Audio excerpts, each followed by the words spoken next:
अस्सलामुअलैकुम, good morning Lahore, सुबह खैर जनाब। एक नए दिन और एक नई सुबह के साथ मैं हूं मुनीबा आसिफ और आप देख रहे हैं अपना पसंदीदा प्रोग्राम जागो लाहौर। मैं बिल्कुल ठीक ठाक हूं जनाब। उम्मीद है कि आप लोग भी जहां कहीं होंगे ठीक ठाक होंगे, पुरसुकून ज़िंदगी गुजार भी रहे होंगे। और जो लोग नहीं गुजार रहे हैं, अल्लाह पाक उन्हें और हिम्मत दे और कोशिश करनी चाहिए कि जनाब हमारी ज़िंदगी खूबसूरत और भरपूर ही गुजरे। और जनाब अपने प्रोग्राम का आगाज़ एक खूबसूरत सी बात के साथ करूँगी कि जनाब वो ये कि परिंदे कभी भी ना अपने बच्चों को मुस्तकिल घोंसला नहीं बना कर देते हैं, वो बस उन्हें उड़ने का हुनर देते हैं। और पाकिस्तान में बहुत से काम हम बग़ैर सोचे समझे शुरू कर देते हैं अपनी ज़िंदगी में। बहैसियत कौम हमसे हर दौर में कोई ना कोई ऐसी गलतियाँ ज़रूर होती रही हैं जिसका खुमियाजा बाद आने वाले भुगतने पर मजबूर होते हैं। आज से 30 साल पहले तक अगर मुल्क में देखा जाए ना तो तालीम के लिए सिर्फ सरकारी स्कूल ही अवेलेबल होते थे, दस्तयाब होते थे। और असातिज़ा हमेशा ये कोशिश करते हुए दिखाई देते थे कि निसाबी तालीम के साथ बच्चे को मुआशरे में उठना बैठना भी आ जाना चाहिए और बच्चे की अखलाकी तरबियत का ख्याल भी रखा जाता था। और ये कहा जा सकता था कि वो दौर अखलाकी तरबियत के लिहाज से आला दौर था और बच्चों के अंदर मिलजुल के बैठने की, काम करने की, एक दूसरे का ख्याल रखने का जो जज्बा था ना, वो गैर महसूस अंदाज में पैदा कर दिया जाता था। और उसमें सिर्फ वालिदैन की नहीं होती थी, टीचर्स भी अपना किरदार अदा कर रहे होते थे। और उस दौर की एक ख़ास बात ये भी थी कि जनाब जिस पे पूरी इमारत की तामीर हो रही होती थी कि उन दिनों हर घर में अमली हुकूमत बाप की होती थी और बाप बच्चों की अखलाकी तरबियत का ज़िम्मेदार भी हुआ करता था। और आज देखा जाए तो बच्चों पर सिर्फ़ और सिर्फ तालीम में ज़्यादा नंबर लेने का ऐसा जुनून तारी कर दिया गया है, एक रेस में उन्हें घुसा दिया गया है कि बच्चा सिर्फ़ और सिर्फ किताबी कीड़ा बनकर रह गया है। और उससे बच्चे के इम्तहानात में नंबर्स तो बहुत अच्छे आ जाते हैं, वो टॉप भी कर जाता है, लेकिन अमली ज़िंदगी में पेश आने वाले मसाइल से वो नावाकिफ़ रहता है, उसे नहीं पता होता। तो ऐसे हालात में जनाब वैसी तरबियत की बहुत ज़्यादा ज़रूरत है जहाँ बच्चे तालीम हासिल करने के साथ साथ ना अपनी ज़िंदगी में ऐसे हुनर भी सीखें जो उनकी मुआशी बेहतरी में किरदार अदा करे और बेहतरीन तरबियत की भी अक्कासी करे। तो हमें बच्चों को तालीम के साथ साथ जनाब अखलाकी इक़दार भी सिखाने चाहिए, अखलाकियात पर भी हमें तवज्जो ज़्यादा से ज़्यादा देनी चाहिए।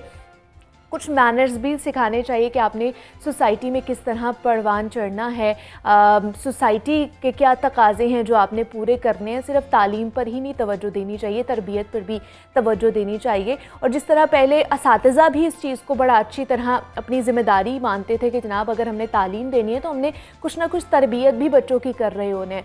तो अब मेरे ख्याल से सिर्फ असातिज़ा कहते हैं कि जनाब अच्छे ग्रेड्स ले लिए, अच्छे तरीके से बच्चों को पढ़ा दिया, बस हमारी ज़िम्मेदारी ख़त्म होगी, बाकी बच्चे घर में जाके अपने माँ बाप से सीखें जो भी सीखना है। लेकिन ऐसा नहीं होना चाहिए, माँ बाप की भी जिम्मेदारी है, उनकी तो मेरे ख्याल से 2400 घंटे जिम्मेदारी होती है कि उन्होंने अपने बच्चों की अच्छी तरबियत करनी है, लेकिन असातिज़ा की भी कुछ ज़िम्मेदारी बनती है।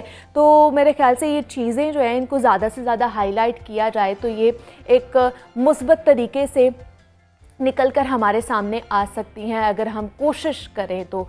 और कोशिश हमेशा अपनी ज़ात से करनी चाहिए। अगर आपको कुछ चेंज करना है ना तो आप अपनी ज़ात को चेंज करेंगे तभी बाकी चीज़ें ऑटोमेटिकली चेंज होना शुरू हो जाती हैं। तो ये आज का पैगाम था जो मैंने आपके साथ शेयर किया है। सेगमेंट है हमारा सेहत और फिटनेस, जिसमें हम शहरियों की सेहत के हवाले से ख़ास करके दरपेश मसाइल और माहिरीन के ज़रिए उन मसाइल के हल पर गुफ्तगू करते हैं। जनाब महंगाई ने इस कदर पंजे गाड़े हैं कि इस मुश्किल दौर में आवाम का सांस लेना भी मुहाल हो चुका है। किसी भी चीज़ का आप नाम लें तो उसकी कीमतें आसमान से बातें कर रही होंगी। और गरीब तो जनाब पहले ही बेचारा पिस रहा था, अब मुतवस्सित तबके का गुजारा भी दोबर हो चुका है। ऐसे में लोगों को बीमारियां ना लगें तो और क्या हों, ये भी एक सवाल है। और जिस गरीब ने सारा दिन बस यही सोचते रहना है कि अपने बच्चों को 2 वक्त का खाना कहाँ से खिलाए, इन सब हालात में लोग इस कदर ज़हनी अजियत में मुब्तला हो चुके हैं कि मुल्क में लोगों की एक बड़ी तादाद एंजाइटी और डिप्रेशन का शिकार होती जा रही है। और Pakistan association for clinical psychologist ने मुल्क भर में ये जो जारी सियासी हलचल है, अदम इस्तेहकाम है, इसके बाद ज़हनी सेहत के मसाइल में मुतवक्के इजाफे से मुतल्लिक वार्निंग भी जारी की है।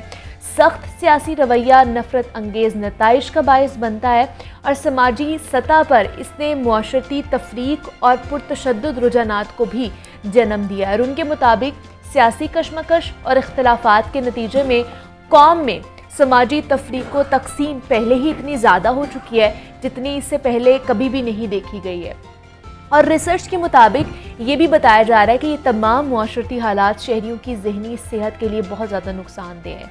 मुल्की सियासी और मौशी हालात हमारी नफ्सियात को कैसे मुतासर करते हैं, ऐसी गैर यकीनी की सूरत हाल में ज़हनी सेहत को किस तरह हम डैमेज होने से बचा सकते हैं, इस पर आज हम बात करेंगे। डॉक्टर इमरान अहमद जमील हमारे साथ मौजूद हैं, कंसल्टेंट साइकेट्रिस्ट हैं। डॉक्टर इमरान, आपको वेलकम कहती हूँ जागो लाहौर में। कैसे हैं आप? I'm good, thank you very much. Thank you very much. Doctor Imran, जिस तरह की सूरत हाल आजकल पाकिस्तान में मैं तो कहूँगी कि चल रही है कि पॉलिटिकल सिचुएशन हमारे सामने है, महंगाई की जो इन्फ्लेशन रेट है वो हमारे सामने है कि इतना ज़्यादा बढ़ता जा रहा है और हर कोई बहुत ज़्यादा टेंशन में है कि किस तरह अपने घर के जो वसाइल है उसको पूरा करे।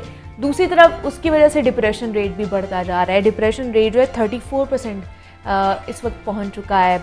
57% बताया जा रहा है ख़वातीन में है, 25% से लगभग जो है वो मर्दों में पाया जा रहा है। तो क्या कॉजेज़ हो सकती है? सिर्फ सोशल प्रेशर भी हो सकते हैं या घर की भी बहुत सारी ऐसे फैक्टर्स हैं जिसकी वजह से डिप्रेशन और एंजाइटी का शिकार होते हैं?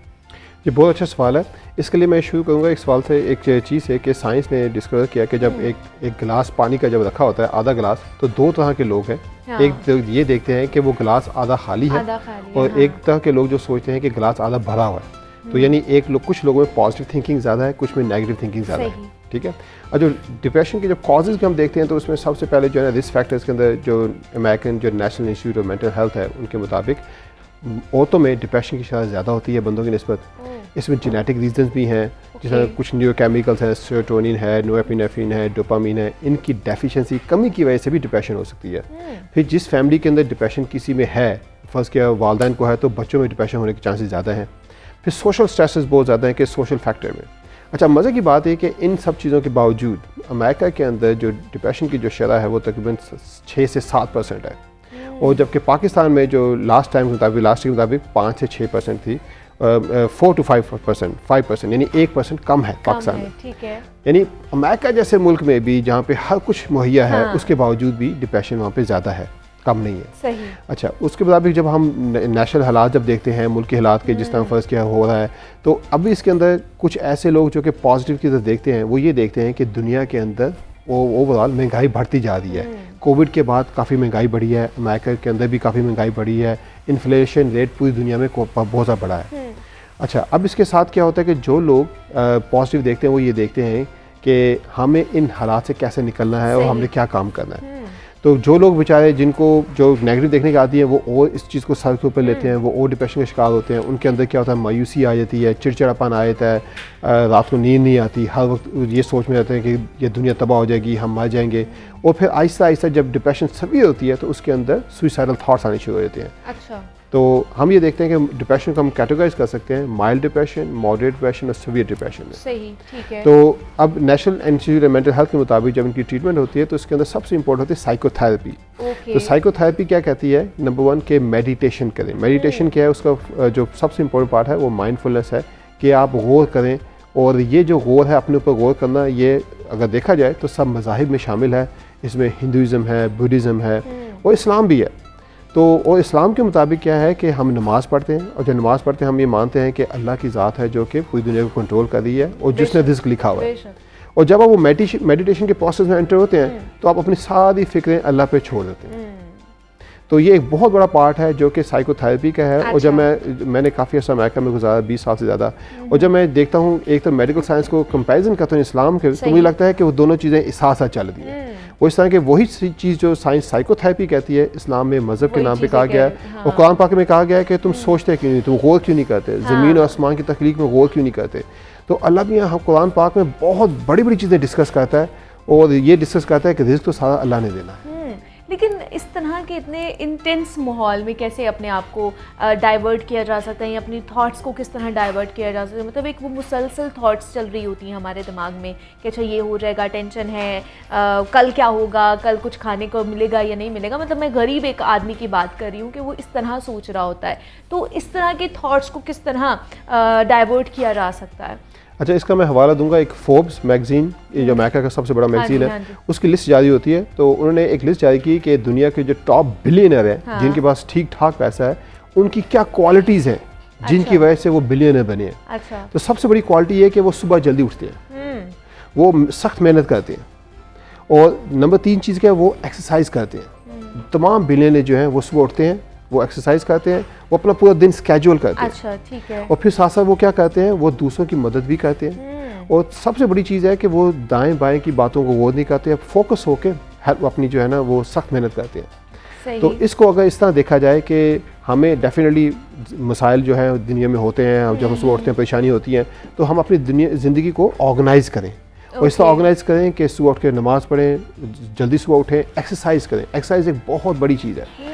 और NIH के मुताबिक एक्सरसाइज जो है वो क्या करती है, वो जिस्म के अंदर डिफरेंट न्यूरोकेमिकल्स रिलीज़ करती है, दिमाग के अंदर वो डोपामिन का लेवल को ज़ाहिर करती है। और एक थ्योरी है जिसे कहते हैं माइंड ब्रेन थ्योरी, जिसके मुताबिक क्या होता है कि माइंड जो है वो बॉडी को कंट्रोल करता है। अच्छा। अब क्या होता है, एक्सरसाइज की वजह से काफ़ी न्यूरोकेमिकल्स रिलीज़ होते हैं, वो बॉडी पे अच्छा असर करते हैं और बॉडी में वो कुव्वत देते हैं, ताकत देते हैं कि फेस करने की हालात को। अच्छा, अब यह है कि एक्सरसाइज के साथ साथ आपकी बॉडी भी तैयार हो जाती है, फिर आप मेहनत के भी आदी हो जाते हैं, और फिर आप पॉजिटिव सोचना शुरू कर देते हैं। पॉजिटिव सोचना बहुत ज़रूरी है आगे बढ़ने के लिए। अगर आप देखें तो दुनिया में हमारे मुल्क तो पाकिस्तान है, अब दुनिया में काफ़ी ऐसी जगह हैं जहाँ पे जंगें लड़ी जा रही हैं, काफ़ी ऐसे हैं जहाँ पे खुश साली है, कहत साली है, ठीक है। अब उन तमाम मुल्कों में बच्चे भी पैदा हो रहे हैं, ज़िंदगी भी चल रही है। अब ऐसा नहीं है कि सब लोग बिल्कुल हौसला हार के बैठ गए हैं। अगर उसके लिहाज से पाकिस्तान को देखा जाए तो डेफिनेटली मुश्किल हालात हैं, मगर अल्लाह का शुक्र है हमारे हालात वैसे नहीं है जैसे पूरी दुनिया में है, कुछ जगह जगहों पे हैं। तो और ऐसे भी है जैसे अमेरिका जैसे मुल्क है जहाँ पे कोई परेशानी नहीं है, मगर वहाँ पे भी जब भी डिप्रेशन है, तो कहने होता है कि डिप्रेशन से छुटकारा नहीं है। अच्छा। तो उसके लिए तरीका ये है कि सबसे पहले बंदा ये माने कि अल्लाह की ज़ात है जो कि पूरी दुनिया को चला रही है, ठीक है। कुरान पढ़ें और सोचें और समझें। अल्लाह में बाबा कुरान में कहता है तुम गौर क्यों नहीं करते, तुम फिक्र क्यों नहीं करते। फिर उसके मुताबिक क्या है, अपने वसाइल पे थोड़ा काबू पाएं, ठीक है। अगर आप किसी शादी पे जाते हैं, आप देखते हैं कि लोग बेइंतहा खाना ज़ाया कर दें, ठीक है। हमें अपनी आदतें बदलनी पड़ेंगी। हमें ये मानना पड़ेगा कि बीइंग पाकिस्तानी हमारे में काफ़ी ऐसी आदतें हैं जो कि आदतें हमें कंट्रोल करनी पड़ेंगी। अब अमेरिका में मैं जब देखता था कि वो वहाँ पे नौजवान तबका बड़ी तादाद में सुबह जिम जाता है, एक्सरसाइज करता है, वापस आता है और फिर अपनी डाइट कंट्रोल करता है। सही। हम लोग डाइट कंट्रोल नहीं करते। अच्छा, ये डाइट का भी बड़ा अमल दखल होता है कि आप डिप्रेशन एंजाइटी का शिकार हो जाते हैं। एग्जैक्टली। जो फास्ट फूड डाइट है, खासतौर बर्गर, पिज़्ज़ा और जंक फूड जितना भी है, ये डिप्रेशन को बढ़ाता है। अच्छा। वक्ती तौर पे ऐसा लगता है जैसे आपने चॉकलेट खाई है या बर्गर खाया है, वो बड़ा अच्छा मज़ा आया है, डोपामिन रश ज़्यादा होता है, मगर क्या होता है आहिस्ता आहिस्ता आहिस्ता आहिस्ता ये बॉडी वेट भी ज़ाया करता है, कैलोरीज भी ज़ाया करता है, और आहिस्ता आहिस्ता ज़्यादातर लोग डिप्रेशन का शिकार होते हैं। अच्छा, ऐसा होता है कि जब आपका मूड अपसेट होता है ना, तो आपको बड़ी ज़्यादा क्रेविंग हो रही होती है, और जब आप खा रहे होते हो तो आपको लगता है कि आपको और खाना है और खाना है। एग्जैक्टली। इस तरह की फीलिंग आ रही है। एग्जैक्टली। अच्छा, इसमें काफ़ी ज़्यादा जो वहाँ पे अमेरिका में रिसर्च होती रहती है, तो सब ये कहते हैं साइंटिस्ट कि आप सब कुछ खाएं, मगर एक न्यूट्रल हद में, एक थोड़ी मिकदार में एवरेज होके। ये नहीं कि आप बहुत ज़्यादा खाने शुरू कर दें, बर्गर पसंद है या पिज़्ज़ा खाना शुरू कर दें, दिन रात ही पिज़्ज़ा खा रहे हैं। तो आप हर चीज़ खाएं मगर मुतदिल होके। तो उसमें क्या फ़ायदा है कि आप टेस्ट भी कर रहे हैं, और मगर यह है कि आपको वेट भी गेन नहीं हो रहा। साथ साथ आप एक्सरसाइज जारी रखें। अच्छा, जब एक्सरसाइज करेंगे, आप अपनी डाइट वॉच करेंगे, फिर डेफिनेटली फिर आपको होगा कि आपने अपने डेली लाइफ के जो है एक्सपेंसेस उनको कम करना है। जब आप डेली लाइफ के एक्सपेंसेस कम करेंगे तो आप रियलाइज़ करेंगे काफ़ी चीज़ें ज़्यादा हैं जो कि हम कंट्रोल कर सकते हैं, ठीक है। देखें, जब भी हालात टाइट होते हैं तो आप फौरी तौर पर अपने बजट पे देखते हैं कि क्या आप कर सकते हैं, ठीक है। फिर तीसरी चीज़ आप क्या देख सकते हैं कि हम और क्या काम कर सकते हैं कि जो अपने वसाइल में थोड़ा इजाफा करें, थोड़ी मेहनत ज़्यादा करें, और तो इस सिचुएशन से बाहर निकलें, ठीक है। कुछ सिचुएशन ऐसी होती हैं कि आप वक्ती तौर पे आप निकल सकते हैं, कुछ नहीं निकल सकते। तो डिप्रेशन तभी ज़्यादा होती है जब आपको लगता है कि आपको निकलने का रास्ता बंद हो गया। तो मेरा ख्याल है कि आप अपने वसाइल पे काबू पाएँ, एक्सरसाइज करें, डाइट वॉच करें, ठीक और है। आगे का सोचें कि इंशाल्लाह इनके साथ साथ अल्लाह ने हमें मदद कर दी पॉजिटिव थिंकिंग के साथ अपनी ज़िंदगी में आगे बढ़ना चाहिए, अपने Exactly. माहौल को भी पॉजिटिव रखना चाहिए। लेकिन डॉक्टर इमरान, बहुत से ऐसे लोग हैं जिनको मैंने देखा है उनको एंजाइटी अटैक्स होते हैं, पैनिक अटैक्स होते हैं, जिसकी वजह से इवन कि वो हॉस्पिटल तक पहुंच जाते हैं। तो उनसे किस तरह बचा जा सकता है और ये अटैक्स क्यों होते हैं? अच्छा, ये बड़ा अच्छा सवाल है। अब ये होता है कि हर एक बंदे की जेनेटिक्स डिफरेंट है। ठीक है। कुछ लोगों में क्रॉनिक डिप्रेशन और एंजाइटी चलती है, फिर उसके बाद क्या होता है जब उनकी ट्रीटमेंट नहीं होती तो पैनिक अटैक होता है। पैनिक अटैक में क्या होता है कि दिल की धड़कन बहुत ज़्यादा तेज़ होगी, सांस नहीं आ रहा, कपकपी तारी होगी, पसीने होगी, ऐसा लगे जैसे हार्ट अटैक होने वाला है। उस सिलसिले में क्या होता है कि पेशेंट जो है उसको फौरी तौर पर जो है ER में ले लेते हैं, एमरजेंसी रूम में ले लेते हैं, वहाँ पर ट्रीटमेंट होती है। तब होता ये है कि उसको डील करने के लिए आप एक साइकियाट्रिस्ट के पास लेके जाएं, वो आपको मेडिकेशन दे, और क्या काफ़ी मेडिकेशंस हैं जो कि असर करती हैं। अच्छा। होता ये कि इनकी बर्वक्त तशखीस नहीं हो पाती, डायग्नोसिस नहीं हो पाता। अच्छा, अमेरिका में क्या है कि वहाँ पे जैसे ही पैनिक अटैक होता है फौरी तौर पे ER में वो एक साइकियाट्रिस्ट को भी कॉल कर लेते हैं, एक मेडिकल डॉक्टर भी कॉल कर लेते हैं, कार्डियोलॉजिस्ट को भी कॉल कर लेते हैं। कार्डियोलॉजिस्ट देख लेते हैं कि कोई हार्ट का मसला तो नहीं है, ब्लड प्रेशर, डायबिटीज़, सब चीज़ें रूल आउट कर लेते हैं। जब रूल आउट हो जाती हैं वो फौरी तौर पे साइकियाट्रिस्ट को कॉल करके उसकी अपॉइंटमेंट साइकियाट्रिस्ट से बना देते हैं। अच्छा, अनफॉर्चुनेटली हमारे पास अवेयरनेस ज़्यादा नहीं है, तो हमारे पास जब बात साइकियाट्रिस्ट की आती है सब लोग कहते हैं ठीक है जी, एक स्टिग्मा है कि ठीक है हम खुद ही देख लेंगे क्या मसला है। तो ऐसा नहीं है। आपको मैंने देखा है कि हमारे पाकिस्तान में थोड़ी सी अवेयरनेस नहीं है, तो लोग साइकियाट्री को जाने से घबराते हैं। तो देखा जाए तो काफ़ी ज़्यादा जो साइकियाट्रिक डिजीज़ हैं वो अनडायग्नोज रह जाती है, वो डायग्नोज नहीं हो पाती। और फिर होता है कि फिर पैनिक अटैक, रोज़ाना पैनिक अटैक हो रहे हैं, होते होते जो है ना बंदा बिल्कुल बेड के साथ लग के रह जाता है। अच्छा, इसमें ज़रूरी नहीं है कि सिर्फ गरीब लोग भी हैं, काफ़ी अमीर लोग भी हैं, वो जो है उनको पैनिक अटैक होते हैं, उनको समझ जाती हो क्या रहा है, तो वो फिर ये सोचते हैं शायद ये कोई हमारे साथ कोई मसला चल रहा है, ऊपर से डायग्नोसिस भी नहीं हो पाता। अच्छा, इसमें ये है, मैं ये कहूँगा सबसे पहले साइकियाट्रिस्ट से उस पेशेंट को लेके जाएं, वो डायग्नोसिस करें और उसके बाद मेडिकेशन स्टार्ट की जाए। मेडिकेशन की वजह से पैनिक अटैक ना सिर्फ ख़त्म हो जाते हैं, कंट्रोल हो जाते हैं, बल्कि काफ़ी ऐसे अफराद को जो मैंने ट्रीट किया है वो बिल्कुल नॉर्मल ज़िंदगी गुजार रहे हैं, आपको पता ही नहीं लगता इनको एंजाइटी भी है कि नहीं। लेकिन मेडिकेशन पे बहुत से लोग खुद से भी खाना शुरू कर देते हैं ना, मेडिसिन डिप्रेशन की, एंजाइटी की, और वो सारी ज़िंदगी के लिए उनको लग जाती है। इवन कि वो रात को भी मेडिसिन खाते हैं तो उन्हें नींद आती है, वरना उन्हें नींद नहीं आती है। तो क्या इनकी वजह से भी ये प्रिवेल कर सकती है? डेफिनेटली। अच्छा, मैं इसमें एक मिसाल दूंगा कि मेरे जो अमेरिकन पेशेंट हैं उनके बारे में थोड़ा बताऊंगा कि काफ़ी ज़्यादा पेशेंट जो मेरे पास आते थे वो पूरा लिटरेचर पढ़ के आते थे कि डिप्रेशन है क्या, एंजाइटी है क्या, उस पर कैसे ट्रीट करना है, कौन कौन सी मेडिकेशन सबसे ऊपर है। ठीक है, जब वो हमारे पास आते थे हम बताते थे कि जी मुझे डिप्रेशन हुई है और ये मेडिकेशन मैंने सर्च की कि सबसे ऊपर है, इसके सबसे कम साइड इफेक्ट है और मुझे ये मेडिकेशन आप प्रिस्क्राइब करें। अच्छा। या ऑप्शन देते तो हम डिस्कस करते थे कौन कौन सी मेडिकेशन आपको लेनी है। ठीक है। अनफॉर्चुनेटली इवन अमेरिका में भी जो पाकिस्तानी पेशेंट मेरे पास आते थे वो यही कहते थे कि मुझे नीली गोली मैंने ली थी, उससे मुझे आराम आया, एक सफ़ेद गोली चकोर है मुझे उससे आराम आया। तो कहने होता है कि हमारे पास अवेयरनेस बहुत कम है, हम मालूम ही नहीं करना चाहते हम कौन कौन सी मेडिकेशन ले रहे हैं और कौन कौन सी मेडिकेशन हमारे लिए बेहतर है। तो मैं ये कहूँगा, हादिर से रिक्वेस्ट करूँगा कि कम से कम अपने सेहत का ख्याल रखें। अगर कोई साइकियाट्रिस्ट आपको, कोई भी डॉक्टर आपको मेडिकेशन प्रिस्क्राइब करता है तो उस मेडिकेशन के बारे में मालूम करें वो है क्या चीज़। अब तो अवेयरनेस बहुत ज़्यादा हो गई है, अब इंटरनेट सब काम होने लगे, हर बंदे के हाथ में सेल फोन है, वो कोई तो सर्च कर सकता है कि वो जो मेडिकेशन ले रहा है वो जिस समय फ़ायदेमंद है, किसके लिए है, उसका फ़ायदा क्या है, नुकसान क्या है और कब कब लेनी चाहिए, कब छोड़नी चाहिए। तो ज़्यादातर मेडिकेशन जो है वो नॉर्मली हम प्रिस्क्राइब करते हैं 6 से 9 महीने के लिए, depending on the medical condition और साइकियाट्रिक कंडीशन। अगर आप मेडिकेशन लेकिन कभी कभी डॉक्टर इमरान, डॉक्टर्स भी मना करते हैं कि आपने हर चीज़ गूगल से नहीं देखनी है, क्योंकि गूगल भी कुछ ऐसी चीज़ों को बहुत एग्जैजरेट करके बता रहा होता है, कुछ बीमारियों को, कि डिप्रेशन वैसे ही होना शुरू हो जाता है उसको पढ़ के ही कि अच्छा इतना कुछ हो गया हमारे साथ, अगर हम उसको साइंस एंड सिम्टम्स को मैच कर रहे होते हैं तो ये भी एक प्रॉब्लम होती है। नहीं, डेफिनेटली ये प्रॉब्लम भी है, मगर एक ऑन एन एवरेज आप थोड़ी सी अवेयरनेस तो लें कि आपके क्या है, क्या चीज़, डिप्रेशन क्या है, एंजाइटी क्या, उनके सिम्टम क्या है। मैं ये नहीं कहूँगा कि आप उसके अंदर सारी मेडिकेशन जितनी भी ट्रीटमेंट है उसके मुताबिक एक्सप्लोर करें, मगर एक जनरल नो हाउ होनी चाहिए कि डिप्रेशन के सिम्टम क्या है, एंजाइटी के सिम्टम क्या है, ताकि नेक्स्ट टाइम अगर एंजाइटी होती है तो जिस शख्स को होती है उसे मालूम होना चाहिए कि ये एंजाइटी ही हो रही है, मुझे अब क्या करना चाहिए। तो अगर देखा जाए तो फिर उसके नेक्स्ट स्टेप ये है अपने साइकियाट्रिस्ट या थेरेपिस्ट से डिस्कस करें, उनसे मालूम करें कौन कौन सी टेक्निक ऐसी है जो कि हम करें और हमारी एंजाइटी कम हो जाए। उसके अंदर साइकोथेरेपी है, उसके अंदर जो है ना वो एक्सरसाइज भी है, उसके अंदर मेडिटेशन भी है, फिर उसके अंदर मेडिकेशन भी है। जो मेडिकेशन है फिर उसमें यह आता है कि मेडिकेशन आपने रोज़ाना लेनी है। अनफॉर्चुनेटली काफ़ी पेशेंट ऐसे हैं जो कि मेडिकेशन रोज़ाना नहीं लेते, वो तभी लेते हैं जब एंजाइटी होती है। उसका नुकसान क्या होता है कि पैनिक अटैक को आराम नहीं आता, होता है कि जब एंजाइटी होगी मेडिकेशन लेंगे तो वक्ती तौर पे तो आराम आ गया, और नेक्स्ट डे फिर पैनिक अटैक हो जाएगा। ओके। तो आपने मेडिकेशन रोज़ाना लेनी है ताकि आपके पैनिक अटैक कम से कम हो। ठीक है, मतलब अगर डॉक्टर ने आपको प्रिस्क्राइब की है तो, और जब तक डॉक्टर ने कहा है तब तक आपको लेनी चाहिए।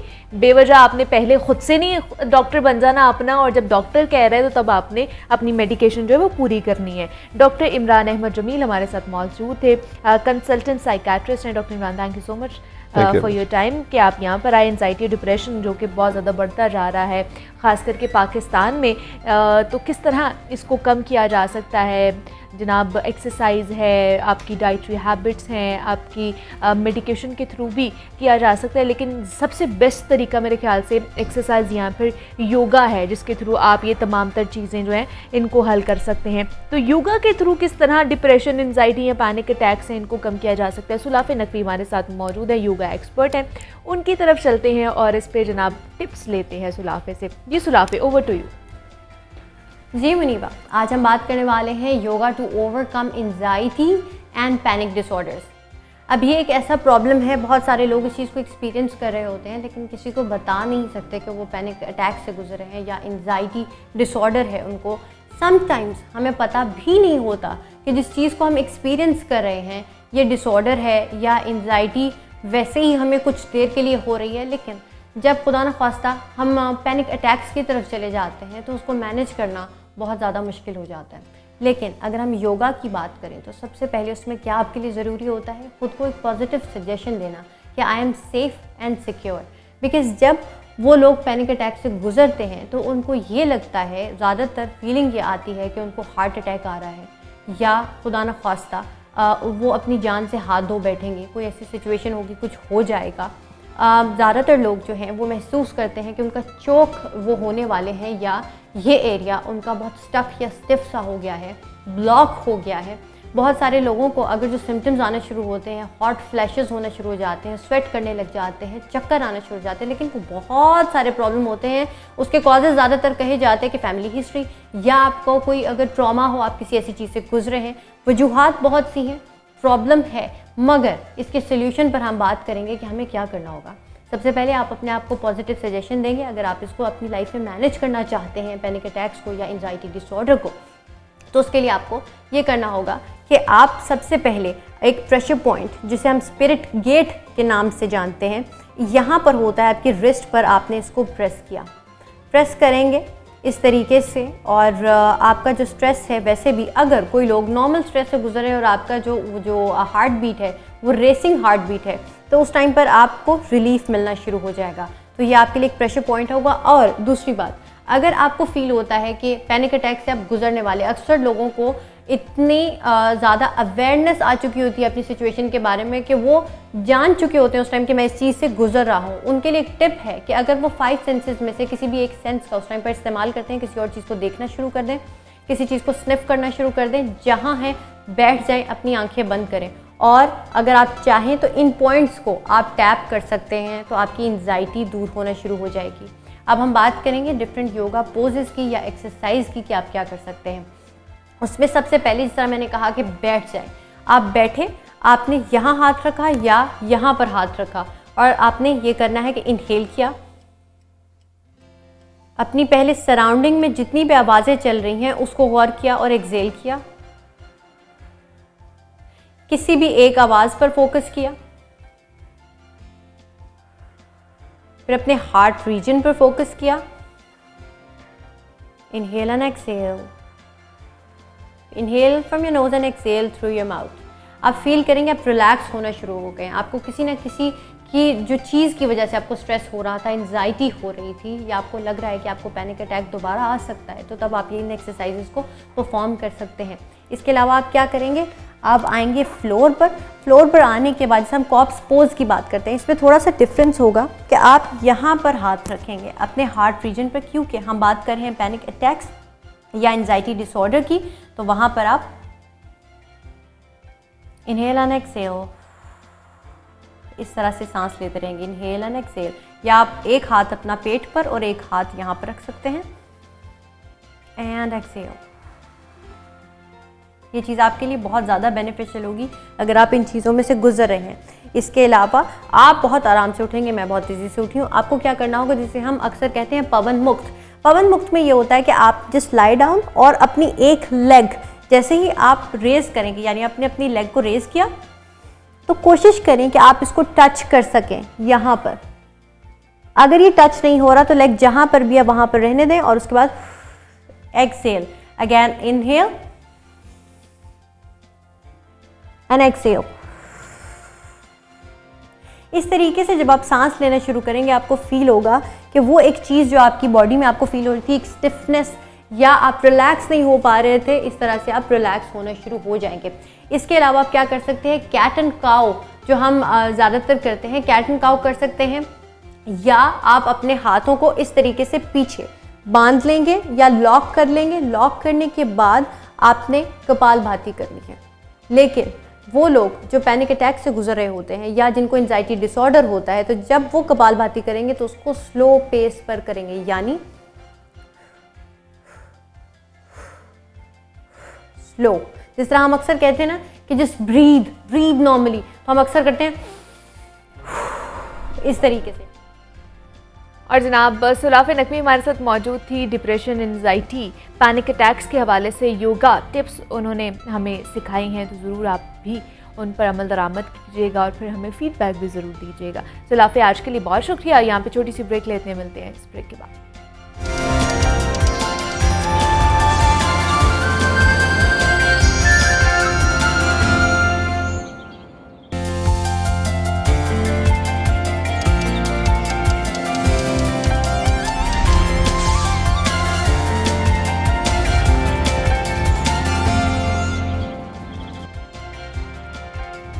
वेलकम बैक टू जागो लाहौर। जनाब ब्रेक से वापस आ चुके हैं और अब बात हम करते हैं जनाब, हर तरफ एक ही आपको दुहाई नज़र आएगी और सुनाई भी देगी कि मुल्क में सिर्फ महंगाई और बहुत ज़्यादा महंगाई है। इसमें इजाफा दर इजाफा ही होता जा रहा है और मुल्क में महंगाई की शरह 47 साला रिकॉर्ड तोड़ने के बाद तारीखी बुलंद तरीन सतह पर पहुंच चुकी है। रवा माह महंगाई की शरह 27.6% हो चुकी है।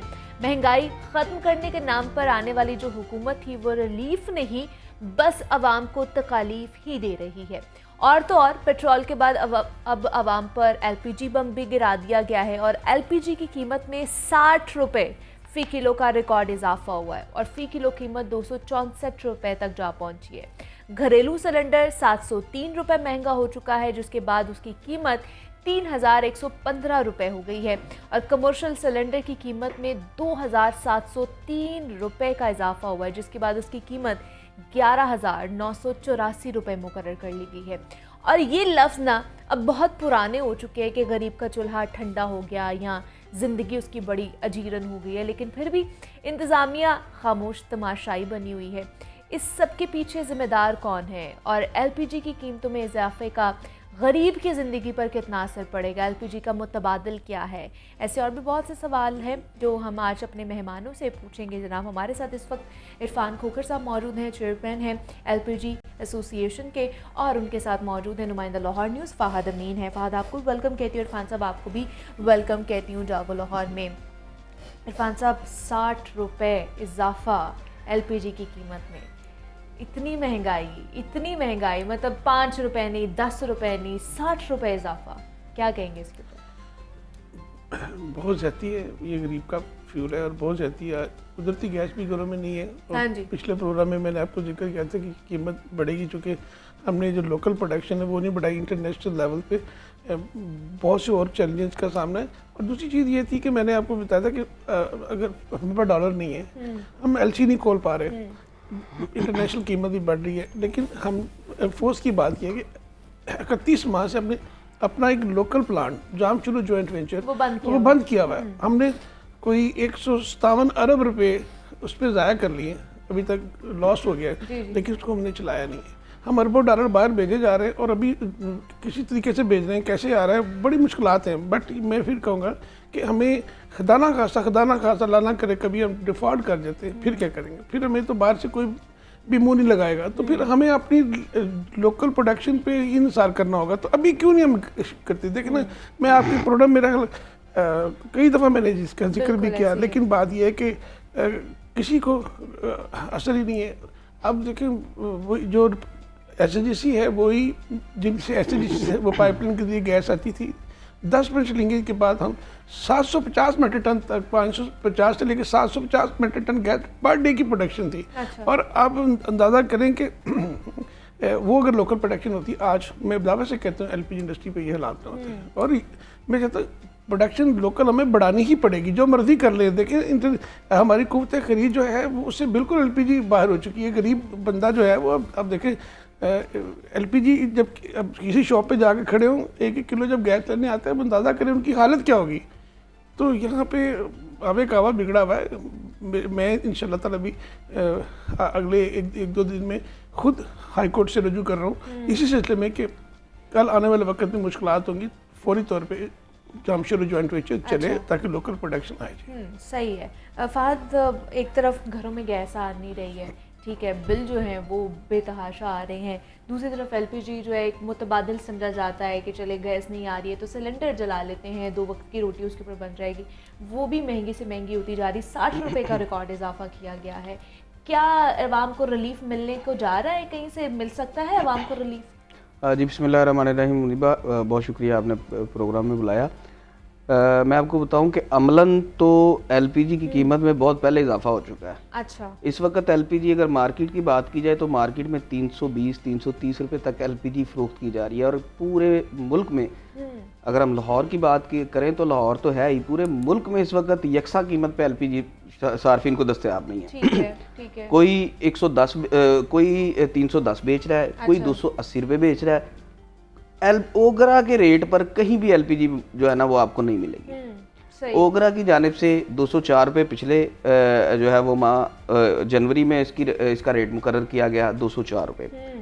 गुज़िश्ता रोज़ LPG की कीमत में जो इजाफा हुआ है वो 59 रुपये 60 पैसे इजाफा हो गया। ठीक है, ठीक है, यानी कि कुल अगर बात की जाए इस वक्त LPG की जो ओगरा की कीमत है 263 रुपये 95 पैसे है। ओके। मगर 264 रुपये पे पूरे पाकिस्तान में आपको कहीं गैस जो है वो दस्तयाब नहीं है। लाहौर में तो बिल्कुल भी नहीं है ना।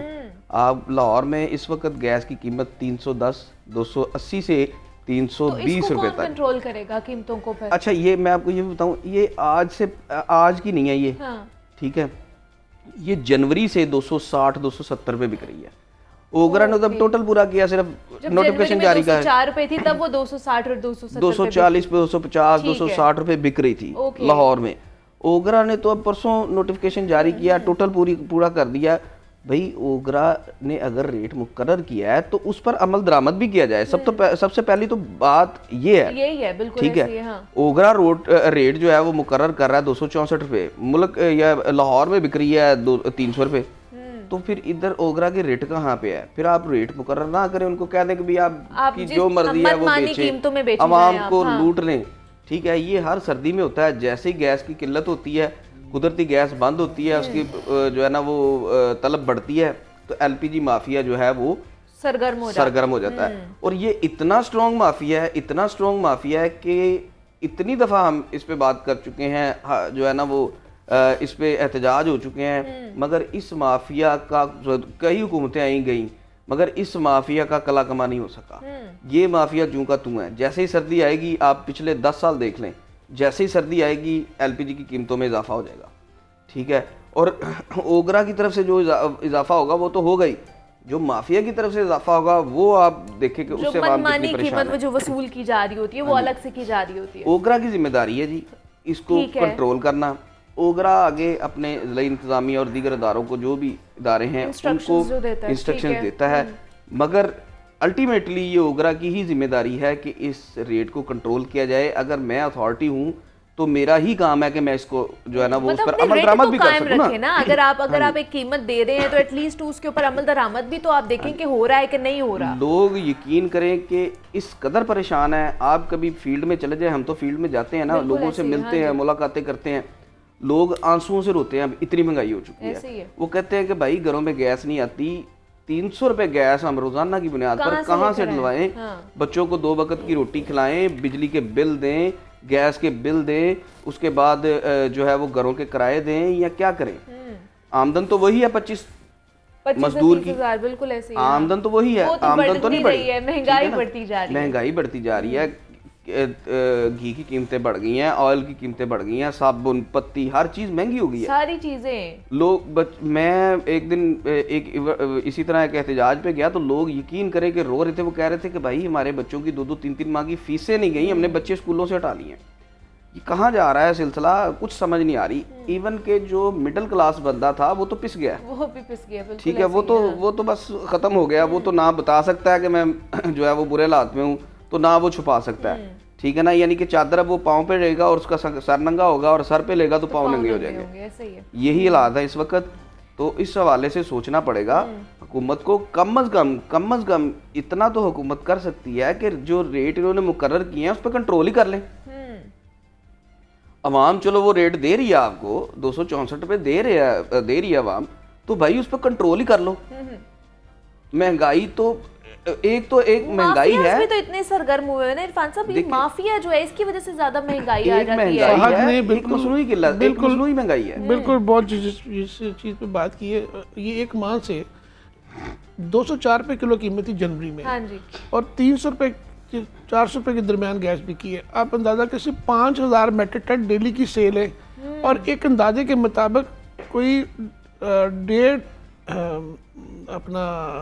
150 अरब रुपए की ब्लैक मनी से एक माह में है। लेकिन हमने लास्ट बैठे, हम सारे इकोनॉमिक्स के दोस्त सारे बैठे, हमने एक कैलकुलेशन की तो मिनिमम 75 अरब रुपया एक महीने में लूटा ना कोई पूछने वाला। मैंने कराची से शुरू हुआ प्रेस कॉन्फ्रेंस, कराची की, इस्लामाबाद की, तो मिनिस्टर साहब भी कूद पड़े कि जी नहीं ओगरा की। मैंने फिर उनको अभी आज भी आपके फसल से उनको चैलेंज करता हूँ, आए इसी फोरम में से मुज़ाकरा कर ले। कहते जी गोगरा की कीमत पे ऊपर नीचे बिक रही है। और भाई मैं जो कह रहा था आपको, कराची में मैंने प्रेस कॉन्फ्रेंस की, फिर आपने मेरे मुकाबले में प्रेस कॉन्फ्रेंस की। आप हमें माफिया कहते हैं, आप माफिया की सरपरस्ती आप करते हैं, मिनिस्टर साहब सदक मलक साहब करते हैं। अच्छा, अब मैंने उनको चैलेंज किया, मैं आज 8वां रोज है, मैं उनको बार बार कह रहा हूँ आए टीवी में मुज़ाकरा करें, किसी जगह एलपीजी सरकारी कीमत पे व्यवस्था नहीं है। अच्छा, उसके बाद वो कहते जी हमने इतने 1000 टन इम्पोर्ट कर ली। यहाँ पे 1 लाख टन की हमें ज़रूरत होती, इस दौरान 3 माह में 1 लाख तकरीबन गैस चाहिए होती। बात यह कि ये सारी लूट मार। फिर हमने स्ट्राइक कॉल दी, प्राइम मिनिस्टर साहब की मेहरबानी, उन्होंने इंटरवेन किया, उन्होंने कमेटी बनाई, रिपोर्ट तलब की, उस फिर जा करके चीज़ों को बेहतर अंदाज में। लेकिन अभी भी बिल्कुल सफाह ठीक कह रहे हैं, ब्लैक मार्केटिंग हो रही, कोई पूछने वाला नहीं। तो बात यह कि मैं यहाँ ये कहूँगा कि आखिर दुकानदार, गरीब दुकानदार पकड़ा जाता है। मैं चाहता हूँ सप्लाई चेन जो है ना उसको मॉनिटर किया जाए। अच्छा। सप्लाई चेन अगर फ़र्ज़ करें कि एलपीजी प्लांट से लेके जब शॉप तक आती है तो उसकी प्राइस को मॉनिटर अगर प्लांट से करेंगे तो दुकानदार कभी भी इतनी बड़ी ब्लैक मार्केटिंग नहीं कर सकता। उसकी वो 5-10 रुपये कर सकता है, बेचारे की इतनी जरूरत। अच्छा। अब होता क्या कि दुकानदार ही पकड़े जाते हैं। आज तक पूरी तारीख में कोई एक प्लांट आज तक सील नहीं हुआ। हम ही दुकानदारों को पकड़ के जुर्माने कर देंगे, जेल में डाल देंगे। मैं फिर कहूँगा डिप्टी कमिश्नर साहब से, मतलब आपका ये कहना है कि जो ब्लैक मार्केटिंग हो रही होती है, जो तायुन नहीं होता, वो पीछे प्लांट से हो रहा होता है, वहीं से महंगी मिल रही होती है दुकानदार को, इसलिए वो बेचता है। ओगरा का कानून है कि आप जब प्लांट से गैस निकली, उन्होंने गेट पास के ऊपर कीमत लिखी है, गेट पास ही जारी, उन्होंने गेट पास देने बंद कर दिए। अच्छा। ताकि प्राइस लिखनी पड़ेगी, कोई होगा इशू। अब जब दुकानदार पे जाके इसी मजिस्ट्रेट वगैरह छापा डालते तो वो पकड़ते, कहते दुकानदार कहते जी पीछे महंगी आई। अब पीछे महंगी भी गेट पास मिला ही नहीं तो पीछे महंगी। अब देखिए जब गेट पास होगा तो उनके पास प्राइस होगी, जब कोई प्राइस मजिस्ट्रेट को पकड़ेगा तो पता चल जाएगा कि चोरी कौन कर रहा है।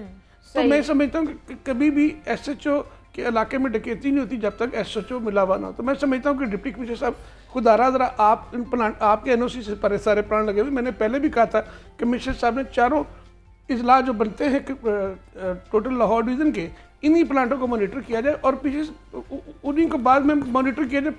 सप्लाई चेन पीछे से फर्क करें, इंपोर्ट आ रही है या कोटा होल्डर है, उनको मॉनिटर, पूरी सप्लाई चेन को जब तक मॉनिटर नहीं करेंगे ये गंद कभी भी साफ नहीं होगा। लेकिन इसका हल भी तो होना चाहिए ना। मतलब वो तो कहते हैं कि जो दुकानदार है वो मनमानी कीमतें वसूल कर रहे होते हैं, हमने तो वही कीमतें दी हैं, लेकिन दुकानदार आगे जो डिस्ट्रीब्यूटर्स होते हैं वो अपनी कर रहे होते हैं। सप्लाई चेन ठीक कर दें, पीछे से कीमत ठीक कर दें, फिर कोई दुकानदार अगर ओवर चार्जिंग करेगा, ब्लैक मार्केट करेगा, मैं खुद उनको जेल में डालूंगा। लेकिन दुकानदार करते हैं ना, दुकानदार भी तो करते हैं ना ओवर चार्जिंग। जब उनको देखिए पूरी कीमत पे प्राइस पे नहीं मिल रही होती, कि मैं किसी की कसम नहीं खा रहा, लेकिन फिर मैं फाद में इस तरह जानते, अगर किसी जगह वायलेशन होगी, अगर पीछे से सप्लाई ठीक कर दे मुकर्रर सरकारी कीमत पे दिलवा दें। अगर फिर कोई दुकानदार को एलपीजी वाला करेगा तो मैं उनको खुद जेल में डालूंगा। लेकिन सप्लाई चेन ठीक मैंने नहीं करनी, स्टेट ने करनी है, गवर्नमेंट ने करनी है चीज़ों को। तो गवर्नमेंट आए बेहतर अंदाज में करने के लिए इंशाल्लाह हम साथ हैं। तो आपको लगता है फाहद की सप्लाई चेन बेहतर होएगी और आगे जो दुकानदार हैं, जो डिस्ट्रीब्यूटर्स हैं, वो इस तरह की ब्लैक मार्केटिंग नहीं करेंगे? फिर देखिए जी, इस वक्त सूरत हाल ये है कि आवे का आवा ही बिगड़ा हुआ है, ठीक है। मतलब जिसका जहाँ पे दाल लग रहा है ना, दाल लग रहा है वो लगा रहा है, ठीक है। दुकानदार भी दूध के धुले नहीं है और सप्लाई चेन भी बेहतरीन होनी चाहिए। अगर सप्लाई चेन होती है बेहतर, ठीक है, बात वो इरफान खोखर साहब वाली है। अगर दुकानदारों को पीछे से यानी कि प्लांट से सस्ती गैस मिलेगी तो वो सस्ती बेचेंगे। अब आप देखें, मैं आपको मौसम गर्मा की अगर बात बताऊँ, मौसम गर्मा में अभी 4 माह पहले एलपीजी की कीमत जितनी थी उससे कम में फरोख्त की जा रही थी मार्केट में। अच्छा, हाँ जी, यानी कि एलपीजी की अगर 200 रुपये कीमत है तो 170-160 रुपये में मार्केट में फरोख्त की जा रही थी एलपीजी, ठीक है। और अब एलपीजी की कीमत है 264 रुपये और मार्केट में 300, 310, 320 रुपये में फरोख्त की जा रही है। तो ये सारी चीज़ मेन तो सप्लाई चेन ही है, मेन तो प्लांट ही है। जो बड़े माफियाज हैं उनको पकड़ा नहीं जाता, इसमें कोई शक नहीं है, उनको नहीं पकड़ा जाता, दुकानदारों को पकड़ा जाता है। मगर अब तो दुकानदारों को भी कुछ नहीं कहा जा रहा। ये तकरीबन 2 माह हो चुके हैं, किसी के खिलाफ कोई कार्रवाई नजर ही नहीं आती। किसी पर आज तक नहीं पकड़ा गया कोई बड़ा माफिया, आज तक कोई बड़ा माफिया नहीं। ठीक कह रहे, बिल्कुल ठीक कह रहे। अब देखिए फ्लड जब आया था तो उस वक्त भी आप देखिए जो रास्ते बंद हुए तो कीमत आसमानों से बातें करने की, लेकिन जो लोकल गैस हमारी पैदा हो रही थी वो कहाँ चली? अभी भी देखें तो लोकल जो गैस पैदा हो रही है तकरीबन 60-70 हज़ार महीने की वो पैदा हो रही है। अब अंदाजा कि लोकल गैस, चले इम्पोर्ट इंटरनेशनल प्रॉब्लम्स हैं, हमें डॉलर नहीं है, पता नहीं हुंडी के जरिए बहुत कुछ करना पड़ता है। मैं फिर कह रहा हूँ कि लोकल गैस ज़मीन का गया, आसमान का। फ्लड आया जब भी यही हालत हुई। अच्छा, किसी एक का कोटा कैंसिल नहीं हुआ, किसी एक का लाइसेंस कैंसिल नहीं हुआ।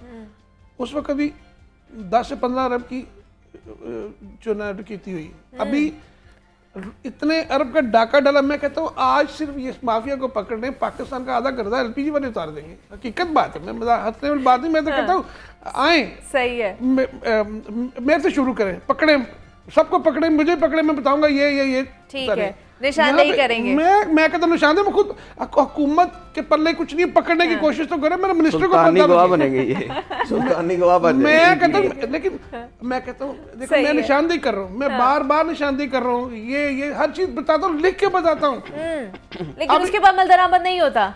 मैं कहता हूँ कि सुना ही नहीं जाता। बेहिसी कालम है, यकीन करें, बेहिसी कालम है। अच्छा, फाहद बहुत सी अंदर की बातें जानते हैं, लेकिन मैं आज ऑनर कह रहा हूँ, अगर फर्ज करें कि मिनिस्टर साहब सब लोग सर जोड़ के बैठे, ये पेट की जुड़ी हुई चीज़ है। ये देखें ना, आज घरों में गैस नहीं है, देखिए एक ना एक दिन ये लावा बन रहा है और एक दिन जब फटेगा आप देखना बहुत से ऐसे लोग जो है ना इसमें आएंगे। मैं फिर कहता हूँ अल्लाह की लाठी बड़ी बेवाद होती है, इससे डरें। अच्छा, मैं आपको एक बात बताऊं, ये एलपीजी फ्यूल जो है ना, इसको गरीब का फ्यूल कहा जाता था, ठीक है जी, इसको गरीब का भी नहीं रहा, यानी कि ये सबसे सस्ता फ्यूल था। 70 रुपये, 80 रुपये, 50 रुपये, 60 रुपये इसकी कीमत ये थी। आज से अगर आप 4-5 साल 6 साल पहले चले गए। मैं एक और मैं फाद की बात बड़ी करता हूँ, ये क्रूड ऑयल की बाई प्रोडक्ट्स की कोई कीमत नहीं। ये मैंने 25 रुपए केजी मैंने बेची, 157 रुपए का सिलेंडर 155 का मैंने खुद इन हाथों से बेचा है इसी मुल्क में, और 25 रुपए पर केजी मैंने बेची इसी लाहौर शहर में। अब आप सोच भी नहीं सकते कि इतने में बिकेगी। 25 रुपए की मिलेगी नहीं। अब आप लेने जाए, उन्होंने कहा ओके ये सिर्फ वो लगाने का जो है ना, नोजल लगाने का 25 रुपया। अच्छा, अफसोस की बात है, मेरा शहर से, चूंकि मेरा अपना शहर है, मुझे तकलीफ होती है। पाकिस्तान के सबसे ज्यादा खपत भी यहाँ पे है, 1200 मेट्रिक टन रोजाना की खपत है यहाँ पे, जब पूरे पाकिस्तान में आप अंदाजा करें 1800 टोटल पैदा होती है। अच्छा चले, ये लास्ट में बता दें कि मजीद बढ़ेगी, इसमें इजाफा होएगा कीमतों में? अगर हमने अपने आप को ठीक ना किया, कीमत बढ़ती रहेगी। अगर प्राइम मिनिस्टर ने जो नोटिस लिया है, जो कमेटी दानादारी से काम करे, कीमत कंट्रोल हो सकती है।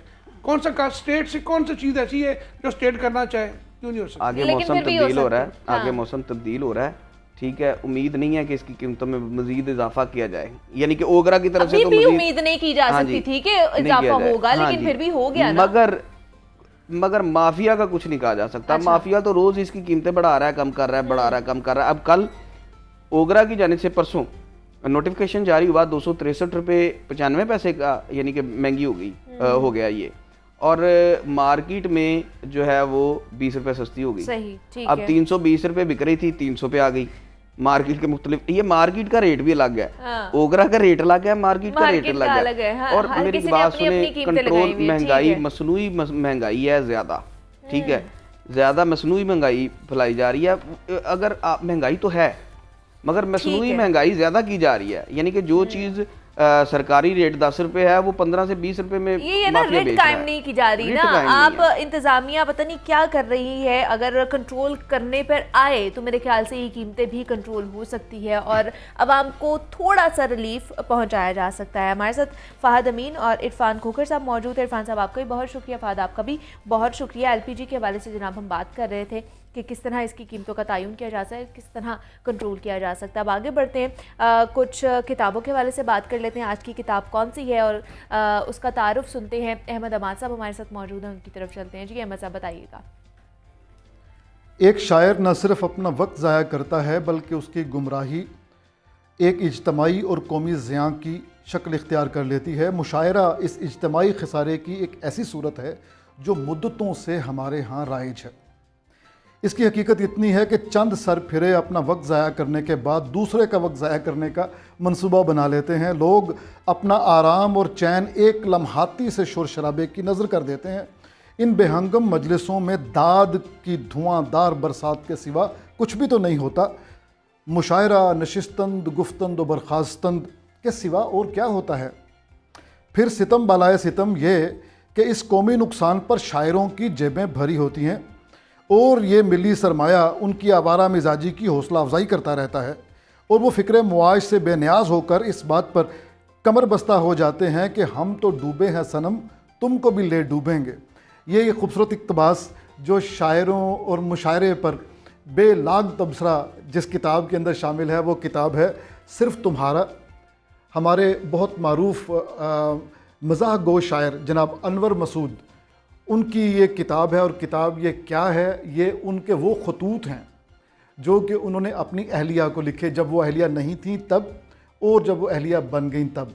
वो तमाम खतूत इस किताब का हिस्सा हैं। इस किताब को book home publishers Jhelum, book home publisher, book corner publishers Jhelum वालों ने शाया किया है। और गगन और अमर शाहिद बड़ा खूबसूरत हमेशा काम करते हैं। ये किताब भी आपको आर्ट कार्ड पे इसके टाइटल बेहतरीन, जो इसका वो है स्टफ़ फैब्रिक इसका बड़ा अच्छा है और आपको लुत्फ़ आएगा। बहरहाल coming back to the point, इसमें तकरीबन 1963 से 1976 तक के खतूत शामिल हैं और ज़्यादातर इस दौरान में नौकरी जो की है अनवर मसूद साहब ने वो जनूबी पंजाब में बहावल नगर, DG खान, वहाँ से फिर तेहरान वगैरह भी गए, बाहर के मुल्कों में भी गए। तो आपको तर्ज़ तख़ातुब इन खतूत में बड़ा मज़ा आएगा आपको देख के। कहीं पे डियर सदीक़ा, कहीं पे सदीक़ा डियर और कहीं पे मोहतरमा सदीक़ा साहिबा करके मुखातिब किया गया है। और इस कदर खूबसूरत तर्ज़ तहरीर है कि सुबहान अल्लाह, रसीला, रस भरा और हर ख़त जो है एक से एक बढ़ के है। बाज़ खतूत सिर्फ एक लाइन पे, एक सतर पे मबनी है और बाज़ तवील भी हैं, जहाँ पे मैंने गौर किया कि जहाँ पे रात को, आधी रात को बैठ के लिख रहे हैं। ज़ाहिर है उस वक्त इंसान के पास फरागत होती है और हम जो तख्लीक़कार हैं उन्हें पता है कि उस तन्हाई में आमद भी होती है, खूब आमद होती है। तो उसमें 2.5-3 सफ़ों का एक तवील ख़त भी वो मौजूद है। इस ख़त से, यानी इस ख़त से, लेटर से याद आया कि जो उनकी हैंड राइटिंग है यानी खुश ख़ती है वो भी बड़ी ही शानदार है। वो मुझे कैसे पता चला, किताब के आखिर पे बुक कॉर्नर वालों ने ये फैक्सिमिलीज़ जिन्हें कहते हैं, अक्स तहरीर, वो शामिल कर दिया है। और आपको ये जो फैक्सिमिलीज़ हैं या अक्स हैं वो देख के अंदाज़ा होगा कि किस कदर खुद ये अनवर मसूद साहब खुश ख़त थे। उस दौर में खुश ख़ती पे बड़ा ज़ोर दिया जाता था, तख्तियाँ लिखवाई जाती थीं। हमारे वालिद ग्रामी रहमतुल्लाह अलैह वो भी ये कोशिश करते थे कि मेरा अपना ख़त बहुत अच्छा हो और उसके लिए हमें ख़ास एक दफ़ा एक दुकान पे हकीम साहब थे, उनकी दुकान थी और वो साथ ये काम करते थे कि नस्तालीक और नस्ख वगैरह तख्ती से सिखाते थे, कलम कटवाते थे और दवात में डबो के हम लिखते थे। तो ये खुशखती का दौर वालिद ग्रामी और उनसे पुरानी जो नस्ल थी उनमें था। तो अनवर मसूद साहब के यहाँ भी ये बहुत ज़बरदस्त तरीके से है। आपको ये नज़र आएगा कि शुरू के खतूत में थोड़ी सी झिझक है, एक आशिक की झिझक है, लेकिन जब ये बाद में ज़ौजैन की सूरत इख्तियार कर लेते हैं तो फिर उसमें थोड़ी सी फ्रैंकनेस आ जाती है, बच्चों के बारे में फ़िक्रमंदी भी है। सदीक़ा आपा के साथ इनकी जो है एक रूहानी तौर पे जुड़त वो भी है। सदीक़ा आपा की दुआओं में इनको बड़ा भरोसा है, तो ये दुआओं की दरख्वास्त भी करते हैं। आपको हैरत होगी कि इस किताब में फ़ारसी के, उर्दू के और अंग्रेज़ी के खतूत भी आपको मिलेंगे। बल्कि बाज़ खतूत तो पूरे पर 100% मंजूम हैं। और एक जो आपको मैं मज़े की बात सुनाता हूँ, इसमें एक ख़त है जो सारा मंजूम है जिसका नाम है तुलुए अश्क, उस नज़म का नाम है। और आखिरी जो 4 मिसरे हैं सुनिएगा। कसम खुदा की मोहब्बत नहीं अकीदत है, दयारे दिल में बहुत एहतराम है तेरा, रियाज़ शेर में कायम है आबरू तेरी, तवक्कुआत के घर में मकाम है तेरा। तो उन्होंने कहा कि ज़रा इन 4 मिसरों का पहला हर्फ जोड़ें तो कसम का काफ, दयार का दाल, रियाज का रे और ते, तो ये कहते हैं कि कुदरत बनता है। तो ये कुदरत जो है वो सदीक़ा बेगम का पुराना नाम था। तो पुराने असातिज़ा इसी तरह के अशार कहा करते थे, आप पहला हर्फ जोड़ के बल्कि बाज़ मिसरे बन जाते हैं। इस किताब में आपको डॉक्टर खुर्शीद रिजवी के बारे में भी बातें मिलेंगी, मिसरा नज़ीरी के बारे में बड़ा कुछ मिलेगा। अल्लामा इकबाल का एक मशहूर शेर है ना कि बमुल के जम न दहम मिसरा नज़ीरी रहा, कसे के कुश्तन शुदस कबीलाए मानीस्त। तो जनाब नज़ीरी के इसमें आपको जा बजा मिसरे मिलेंगे, गालिब के मिलेंगे। डॉक्टर खुर्शीद रिजवी के बारे में जो तज़किरा इनका, वो कहते हैं कि अबुल फजल सानी है। तो इस तरह की बहुत सारी चीज़ें हैं। मैं समझता हूँ कि ये जो किताब है इस कदर खूबसूरत छापी हुई है और इसमें इतना अच्छा ये कंटेंट है। अनवर मसूद साहब जिंदा जावेद हमारे सामने खड़े हो जाते हैं। मैंने इनके साथ बहुत सारे मुशायरे पढ़े और मुझे ऐसे ही लगा कि जैसे ये खुद ख़त पढ़ के सुना रहे हैं। अदब के तालिब इल्म के लिए ये बेहतरीन तोहफा। जनाब प्रोफेसर अहमद हमारे साथ हमारे साथ मौजूद है सर, बहुत शुक्रिया आपका। यहाँ पे एक छोटी सी ब्रेक लेते हैं, मिलते हैं इस ब्रेक के बाद।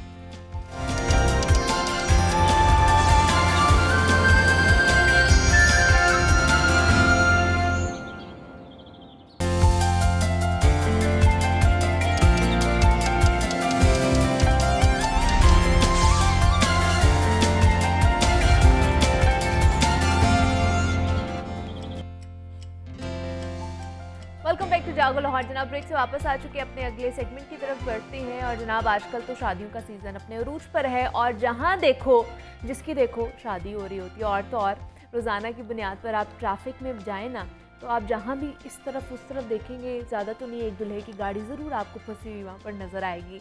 और दूसरों की क्या बात करूँ जनाब, मैं खुद आए रोज़ किसी ना किसी शादी पर गई भी होती हूँ। तो शादी में ना सबसे अहम और ज़रूरी काम होता है कपड़ों की सिलेक्शन, क्योंकि शादी रोज़ रोज़ तो नहीं होती, इसलिए इसमें कपड़ों की सिलेक्शन एक बहुत बड़ा संग मील होता है, बहुत बड़ा टास्क होता है। और तो और हमारी तो बात दूर की ही समझें, सबसे ज़रूरी शादी के रोज़ दुल्हे के कपड़े होते हैं। और अगर कलेक्शन ख़राब हो तो सारी ज़िंदगी ताने पड़ते हैं, फ़ोटोशूट ख़राब हो जाता है, रिश्तेदार दोस्त सबकी तरफ से बातें सुनने को मिलती हैं। और ये सब तो बाद की बात है जनाब, दुल्हन नहीं छोड़ती है और वो कह देती है कि शादी के रोज़ तो आपने अपनी अच्छी ड्रेसिंग कर लेनी थी, बेड़ागर कर लिया ड्रेसिंग का, ये कोई सिलेक्शन होती है, ये क्या पहन लिया है, कैसे लग रहे हो, इस तरह की बातें सुननी पड़ती हैं दुल्हे को। तो दुल्हे के कपड़े, ड्रेस को कैसे मेंटेन रखना चाहिए, कैसे ओढ़ना है, कैसे बैठना है, समेत बहुत से अहम सवाल है जिनको हम आम समझकर तवज्जो नहीं देते हैं, लेकिन इसकी हैसियत का अंदाज़ा ना शादी के रोज़ और उसके बाद होता है। तो दूल्हे की ड्रेसिंग और मेंटेनेंस के हवाले से आज हम बात करेंगे कि उसको जो मेहंदी, बारात, निकाह, वलीमा, इन पे किस तरह की ड्रेसिंग करनी चाहिए, क्या पहनना चाहिए, कलर कॉम्बिनेशन किस तरह का होना चाहिए, स्टिचिंग किस तरह की होनी चाहिए, इस पर आज हम बात करेंगे। हमारे साथ एज़ यूजुअल हामिद सईद साहब मौजूद हैं, international image and wardrobe consultant हैं। हामिद साहब आपको वेलकम कहती हूँ जागो लाहौर में, कैसे हैं आप? जी thank you very much, thank you for having me on the show. Hamid साहब आज जितने भी ग्रूम्स हमें देख रहे होंगे, मतलब जिनकी शादियाँ होने वाली हैं, वो तो आज बड़ा अच्छा उन्हें टिप्स मिलने वाली हैं कि किस तरह की उन्होंने ड्रेसिंग करनी है। तो बताइए कि 4 बड़े अहम हमारे इवेंट्स होते हैं, ख़ास करके मेहंदी, बारात, वलीमा, निकाह, ये चारों इवेंट्स। तो किस तरह की ड्रेसिंग करनी चाहिए ग्रूम को? मेहंदी से शुरू कर लेते हैं। वेल सबसे पहले तो ये बात करते हैं कि क्या नहीं पहनना चाहिए। अच्छा ठीक है, क्या नहीं पहनना चाहिए? You know that will set the stage. देखें बेसिकली क्या होता है कि दूल्हा जो है अनारकली जाता है, यू नो या बाहर दूसरे शहर से आता है तो सीधा अनारकली जाता है। तो जो सेल्समैन होता है वो पूछता है दुल्हन ने क्या पहनना है, हाँ तो वो कहता है कि दुल्हन ने पीला जोड़ा पहनना है। जी तो वो कहता है अच्छा, तो पीला सूट, पीली शर्ट, पीली टाई, पीला वो जो है वो वेस्ट कोट, और उसके साथ उसको पीले जामवार के शूज पहना दिए जाते हैं। exactly. तो बड़ा क्लाउनिश सा उसे प्रेजेंट कर दिया जाता है। तो I would first of all I would say कि स्टे अवे फ्रॉम दैट। आपने दूल्हा को दूल्हा लगना चाहिए, एलिगेंट लगना चाहिए, स्टाइलिश लगना चाहिए। अच्छा, मेहंदी की बात की तो मेहंदी जो है ना एक बड़ा फेस्टिव इवेंट है। हाँ जी exactly. इसमें कलरफुल इवेंट है, तो इसमें फिर आपको भी कलरफुल लगना चाहिए। अगर आप बहुत उसमें पाकीज़ा से बन के, बड़े सादा से बन के आ जाते हैं, तो आई थिंक यू ना गना मैश इन, यू ना गना जेल इन। तो उसमें आप थोड़ा सा अपने आप को जो है वो आई वुड से शौक कपड़े, शौक कलर्स कहूँगा, वो शौक कलर्स हो सकते हैं, शौक़ी नहीं लगने चाहिए। बहुत फ़र्क है उसमें। तो आप कलर्स इंजॉय कर सकते हैं, और उसके साथ आप वेस्ट कोट पहन लीजिए, यू नो, वेस्ट कोट के साथ, क्योंकि अगर आप सिर्फ शलवार कमीज पहनते हैं तो फिर वो लोग कहेंगे दूल्हा कहाँ है। तो दूल्हे को दूल्हा भी तो लगना आएगी ना, वाइब नहीं आएगी दूल्हे वाली। एग्जैक्टली। तो आई वुड से कि ये दिन एंजॉय करने का है, ये दिन फन का दिन है। तो उसमें आप थोड़ा सा, कई लोग ऐसे करते हैं कि पूरी एक पार्टी होती है, 4-6 दोस्त भाई वगैरह होते हैं, तो they wear the same kind of you know dress, तो वो भी एक बड़ी अच्छी you know I think unity show करते हैं। लेकिन क्या दूल्हे किस तरह का पहनना चाहिए उन्हें? दूल्हे नहीं, ऐसे यू नो बाज़ औक़ात ऐसे कलेक्टिव करते हैं, दूल्हे को थोड़ा सा इंडिविजुअल कर देते हैं, मुनफरिद कर देते हैं, लेकिन बाकी सारी पार्टी ने एक पूरा यू नो बड़ा कोऑर्डिनेटर से ड्रेस पहना होता है। तो आई वुड से कि उसमें ऑब्वियसली सूट तो नहीं चलेगा, 3 पीस सूट, 2 पीस, तो ये जो है उसके लिए बड़ा अप्रोप्रिएट है। लेकिन कलर क्या होना चाहिए? कलर जैसे है कि जैसे थीम होनी चाहिए ना। लेट्स से फॉर एग्जांपल अगर आपने यू नो अगर आपने ब्लैक के साथ पहना है, तो ब्लैक के साथ आप जो है ब्लैक की जामवार की आप वेस्ट कोट पहन सकते हैं, या आप ऑफ वाइट अगर आपने शलवार कमीज पहनी है तो उसके मरून किस्म की जो है ना मरून वेस्ट कोट बड़ी अच्छी लग सकती है। इस तरह अगर आपने ग्रीन में जाना है तो फिर ऑफ वाइट शलवार कमीज के साथ ग्रीन की जो उसमें काफ़ी थीम मिल जाती है, काफ़ी शेड्स मिल जाते हैं, that will look very very nice with that. तो नीचे शूज क्या पहने फिर? अब तो वो वाले जामावार वाले शूज तो नहीं पहने अब उन्होंने, फिर कौन से पहनेंगे? लोफर्स जो हैं काफ़ी अच्छे मिल जाते हैं उसके साथ। और आजकल वैसे आप शलवार के अलावा आप पजामा पहन सकते हैं, पजामा इस जो मोर अपडेटेड लुक है। फैब्रिक किस तरह का होना चाहिए फिर? अच्छा, फैब्रिक इसमें मैं ये कहूँगा कि आप जो है उसमें कॉटन की आपकी शलवार कमीज या शलवार पजामा कमीज पजामा हो, और जो वेस्ट कोट है वो क्योंकि आपने थोड़ा फेस्टिव रखना है, थोड़ा सा जैजी होगी, तो जामवार की बड़ी अच्छी हो जाएगी वो। ठीक है, मतलब ये पूरा एक आउटलुक है कि ग्रूम की किस तरह की मेहंदी की खास करके होनी चाहिए। निकाह पे अगर आ जाए तो निकाह पे किस तरह की होनी चाहिए? निकाह जो है ना वो ज़्यादा आई वुड से एक बड़ा एलिगेंट किस्म का और बड़ा पकीज़ा किस्म का है, मोस्टली मसाजिद में होता है निकाह। तो उसमें अगर आप बहुत जैजी होके आएंगे, बहुत ज़रा यू नो डॉल्ड अप होके, और बहुत you know I think it's not gonna look good, तो उसमें आप थोड़ा टोन डाउन करें, मोर आप जाएं सोफिस्टिकेशन की तरफ। तो आई वुड से कि जैसे आपने वाइट शलवार कमीज अगर पहनी है तो उसके साथ बड़ी अच्छी एक प्रिंस कोट जिसे कहते हैं वो बड़ा अच्छा लग सकता है, या उसके साथ पजामा भी पहन सकते हैं आप। I would say stay sober और सोफिस्टिकेटेड। वो बड़ा खूबसूरत ऑफ वाइट भी बहुत से लोग पहनते हैं, वाइट पहनते हैं, ऑफ वाइट पहनते हैं, वो बड़ा खूबसूरत सा कलर लगता है खास करके लड़कों के ऊपर। तो वेस्ट कोट का भी वही कलर होना चाहिए, थोड़ा सा वो चेंज कर सकते हैं? क्योंकि मैंने देखा है आजकल के निकाह पे ज़्यादातर अगर उन्होंने ऑफ वाइट पहना हुआ है ना शलवार कमीज, तो वेस्ट कोट का कलर भी वही होता है। एक्चुअली आजकल प्रिंस कोट का आजकल देखिए सोफिस्टिकेशन कहाँ से शुरू होती है? सोफिस्टिकेशन जो है ना जिसे कहते हैं tone on tone colours, same colours, अगर सेम कलर में आप रहेंगे तो I think that looks more sophisticated. जितना आप ज़्यादा कॉन्ट्रास्ट क्रिएट करेंगे उतना आप ज़्यादा मोर I would say more vivid लगेंगे, more you know kind of like right in your face.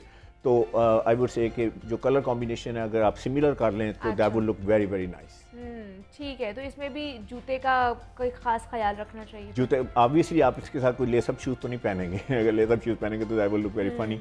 तो उसमें भी आप जो है थोड़े से यू नो शूज़ जो हैं वो लोफर्स, और उसके ऊपर ज़्यादा डिज़ाइन ना हो, ज़्यादा क्लिप ऑन ना हो, क्योंकि जितने भी ज़्यादा कलरफुल शूज़ होंगे तो दैट विल लुक, पहली नज़र शूज़ पे जाएगी तो आप पे नहीं जाएगी, तो आप पे नज़र होनी चाहिए, आप मुनफरिद लगें, आप स्टाइलिश लगें, आप you know as a whole you look very well put together. लेकिन हामिद साहब मैंने देखा है कि सर्दियों में ज़्यादातर इस चीज़ का भी ट्रेंड है कि अगर शलवार कमीज़ पहन लिया तो उसके ऊपर हम लोग शॉल ले लेते हैं, खास करके जो मर्द हजरात हैं, ये ग्रूम जो होता है ऊपर शॉल ले लेता है, वेस्ट कोट नहीं पहनता। तो एक ये भी ट्रेंड बहुत ज़्यादा चला है मेहंदी पे या फिर खास करके निकाह पर। जी एक्चुअली यू नो आपको कैरी करना आना चाहिए। अच्छा। ये ना हो कि शाल ही संभालते रहें सारा वक्त में, तो अगर if goes with the outfit and you can carry it then why not. जिसे मैं कहूँगा मोर फॉर्मल नहीं लगना चाहिए, अच्छा। ये आपको सेमी फॉर्मल लगना चाहिए। मतलब वो रिकमेंडेशंस हाँ, में नहीं आती है, जी, जी। ये कह सकते हैं हम लोग कि आप उसको ना ही लें तो वो ज़्यादा बेहतर है, ज़रा थोड़ा सा फॉर्मल हो हाँ, गया। मसलन निकाह पे अगर आप शॉल वॉल लेंगे सर तो बड़ा लगेगा, बहुत ही आप वेल यू नो जिसे कहते हैं ना कोऑर्डिनेटेड हैं। अच्छा। तो उसमें थोड़ी सिंपलिसिटी होनी चाहिए आई वुड से, निकाह पे खास तौर पे। अच्छा जी, अब आ गया बारात की बात, जो कि सबसे मेन फंक्शन होता है जिसमें सबने ग्रूम को देखना जी, होता जी, है, जी। ब्राइड को भी देखते हैं, लेकिन ब्राइड खूबसूरत लग ही रही होती है, ज़्यादातर ग्रूम को भी देखना होता है। क्या पहनना चाहिए, मतलब शेरवानी होती है, डिफरेंट ऑप्शंस होते हैं इसमें भी, शेरवानी में भी कलर्स होते हैं, क्या कलर पहनना चाहिए, किस तरह की होनी चाहिए? सबसे पहली बात शेरवानी के बारे में कर लेते हैं। मैं अक्सर कहता हूँ जब भी मेरे पास लोग कंसल्टेशन के आते हैं तो मैं कहता हूँ कि शेरवानी का पूछते हैं, तो मैं कहता हूँ कि देखिए मैंने बड़ी रिसर्च की है, कहीं कुरान हदीस में ये नहीं लिखा हुआ कि शेरवानी के बगैर निकाह नहीं हो सकता, अच्छा, ठीक या है। शादी नहीं हो सकती। तो यू नो फिर मैं दूसरों कैसे ये पूछता हूँ कि अच्छा आपने शेरवानी पहननी है तो प्रेशर कितना है फैमिली अच्छा। का या इन लॉज का प्रेशर कितना है, कि और more- शेरवानी ही पहननी है। शेरवानी ही पहनी है, और मोर इम्पोर्टेंटली आप कितना प्रेशर विदस्टैंड कर सकते हैं। सही, है ठीक ना? है। तो उसमें ही पता चल जाता है, वो कहता नहीं नहीं भाई मैं तो जो कहते हैं वही करना है। अच्छा। तो शेरवानी, लेकिन इसमें सबसे बड़ी पहली बात यह है कि आपने देखना है आपका कद क्या है, क्योंकि शेरवानी हर बंदे को अच्छी नहीं लगती। ओके। मैं आप एक बड़ी इंटरेस्टिंग स्टोरी आपसे शेयर करता हूँ। एक माँ आई मेरे पास तो आगे कहने लगी आमिर साहब मैं बहुत आस लेके आई हूँ आपके पास, मैंने बड़ा सुना है कि आप बड़ा दूल्हे को बड़ा अच्छा बनाते हैं, ये करते हैं वो करते हैं। तो माँ होती है ना, तो कहने लगी, मैंने कहा अच्छा बताइए कि आप क्या सोच के क्या आई हैं? कि मैं ये सोच के आई हूँ कि पूरे फंक्शन में सिर्फ दूल्हा मेरा बेटा ही नज़र आना चाहिए और कोई बंदा नज़र ही नहीं आना अच्छा, चाहिए, इस ठीक तरह का है। ड्रेस हो। अच्छा। तो मैं बड़ा हैरान हुआ, लेकिन आफ्टर ऑल माँ तो ऐसे ही सोचती है ना। तो मैंने कहा आपकी इंटरप्रिटेशन क्या है, कैसे आप ख्याल में कि वो सिर्फ दूल्हा ही नज़र आए? तो कहने लगे बस कोई चमकीली सी वेस्ट कोट हो। तो मैं उनकी बात सुन रहा हूँ तो दूल्हे को देख रहा हूँ तो दूल्हा बेचारा 5 फुट का था। तो मैंने कहा मैम आप जब कह रही थी मुझे कि दूल्हा ये लगना चाहिए ऐसे, तो मैं तो सोच रहा था कि कद कैसे लंबा होना चाहिए। कहते हाँ आपने बड़ी अच्छी बात की, वाकई कद पे फोकस करें। तो बेसिकली ना शेरवानी का बहुत बड़ा तल्लक है कि अच्छा। आपका कद कितना है, क्योंकि कई छोटे कद के जो दूल्हे होते हैं फिर वो पता है क्या, वो फिर शूज़ ढूंढते हैं जो यू नो जिन पे पैडिंग हुई हो, काफ़ी मसले मसाले होते हैं। तो आई वुड से कि बड़ा ज़रूरी है कि आपका एक डिसेंट कद हो, उसके ऊपर शेरवानी ज़्यादा अच्छी लगती है। अच्छा। तो अगर आप छोटे कद के हैं तो और ऑप्शन हैं, प्रिंस कोट बहुत अच्छा लग सकता है। ओके, प्रिंस सही। कोट एक्चुअली साथ में इसके ट्राउज़र हो, जिसे कहते हैं पैंट टाइप का ट्राउज़र हाँ, होता हाँ। है, तो that gives you length. Okay. और दूसरी बात यह है कि इसमें आप जो है बहुत ज़्यादा कलर कोऑर्डिनेशन ना करें, एक कलर में रहें अगर आपका छोटा कद है, क्योंकि अगर आप एक कलर में रहते हैं तो आप मोर होमोजीनियस लगते हैं। और दूसरी ये है कि कुछ बटन्स वगैरह जो है स्ट्रेट बटन जो हैं they focus on they give you height, जैसे Okay. जो बटन ऐसे स्टैक अप Okay, हुए होते हैं ना, okay. They give you height. और अगर बटन ऐसे जाएँ कि एसिमेट्रिकल या किस किस्म की चीज़ मत पहनिए। और डार्कर कलर में that gives you even more, अगर आप थोड़ा से लेट्स से हैवी हैं तो आई वुड से कि लाइटर कलर ना पहने, मोर डार्कर कलर में आए। तो शेरवानी में अब दूसरी 2-3 चीज़ें कंसिडरेशन करने वाली हैं, वो ये हैं कि आपने फैब्रिक कौन सा चूज़ ठीक करना है, है। ओके। तो उसमें 3 ऑप्शन है आपके पास। एक तो है जामावार की, जामावार ज़रा ज़्यादा जैजी किस्म का फैब्रिक होता है, उसमें ऑलरेडी बहुत कुछ चल रहा होता है, उसमें यू नो वो सेल्फ प्रिंट होता है ना, सेल्फ उसके, प्रिंट भी हाँ। होता है, उसमें यू नो उसका टेक्सचर भी होता है। तो उसके ऊपर आप बहुत ज़्यादा अगर एम्ब्रॉयडरी करेंगे, ओके। यहाँ भी कर लें, यहाँ भी कर हाँ। लें, यहाँ भी कर लें, तो वो आई वुड से वो ज़्यादा एक्सेसिव हो जाएगा। ठीक है। इट वुड लुक जिसे कहते हैं ना ओवर डन।